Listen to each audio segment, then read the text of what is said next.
Hi, everyone. Today, let's take a deeper look at Groundfloor. If you like investing and making money, definitely like and subscribe. I make videos every single day that the market is open, so make sure you hit the bell so you don't miss out on any future episodes. Welcome to the Portfolio Bulletin. Let's get started. So starting off with their current market analysis, they say there are some risks in the market, but the results don't lie. So let's see what they have to say about current markets. They say we've seen significant decreases in inventories. You can see we were up around 577,000 homes on the market around October and November of last year. And since then, we've decreased to about 400,000 in April of 23. And you can see they lay that out here, just over 193,000 new listings, which is a decrease of 42% when compared to March of 2022. So significant down move in terms of the number of homes going on the market. And they say this decrease is not only due to less new homes hitting the market, but actually homes that have been on the market getting removed. You can see 56% increase in home removals from the listings. So between less homes going on the market, home sales still pretty strong. We've talked about that before, but less homes going on the market, some homes getting removed, and less homes selling. All of that is resulting in less inventory. They do say that the median home price is still sitting at $425,000, and with the drop of 3.9% on the median, that goes to $390,000. And then they mentioned that there was a slight increase on a year-over-year basis of 1.8%. So overall, home prices really haven't moved that much, surprisingly. So REITs have gone down quite a bit. Even Fundrise, another company that I like, has lost a little bit of money for investors here recently. But they show in terms of median home prices, you can see a really steady decline from June, July of 22 all the way to year end. But since then, we've actually increased from February, March into April of this year. You can see this chart was generated on 10 April. And really, this just looks like seasonality to me. So people don't like to move too much when it's winter. And as we move into the summer, that tends to be a bit hotter market for real estate. And that is what we're seeing here. In terms of price per square foot, you can see $222 was the median, and that dropped a little bit here to $217,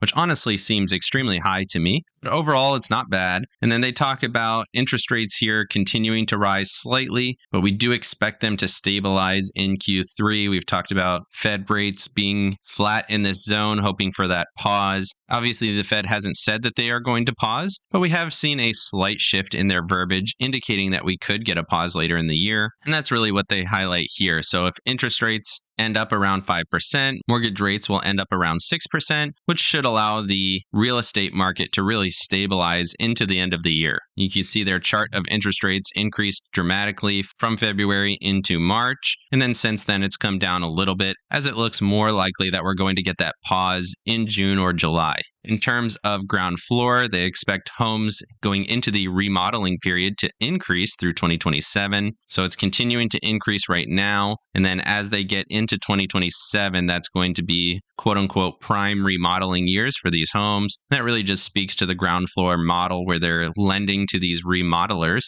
which should ensure that their business continues to do well for at least the next couple years. And then they go on to really lay this out in words. So in 2027, they expect 24 million homes to be in their prime remodeling phase, which is going to be a pretty significant surge, just like we saw on the charts. Again, indicating that ground floor is positioned pretty well for a period like that in terms of lending to these remodelers. And if Fed rates continue to stay high, then ground floor should be able to get good returns on these loans. And as real estate continues to go up in price, that really protects the lenders here because ground floor does have rights to those homes if the remodelers do default on these loans. And lastly, here they do highlight a bit of an upswing in median new listing prices. You can see we were steadily declining. This is a bit of a closer look at the chart that we were looking at before. You can see that dip here at the end of 2022 into 2023. Then we see a pretty substantial spike here. And then they've been going up above the trend here for a couple of months. Now we're currently sitting right in that range around that 390 to 400 level that we talked about in the previous section. Overall, this means that debt on collateralized assets like this, like ground floor offers, are in a low risk environment, and that the assets that they are investing these debt vehicles in are continuing to do at least fairly well and quite resilient even in the current markets.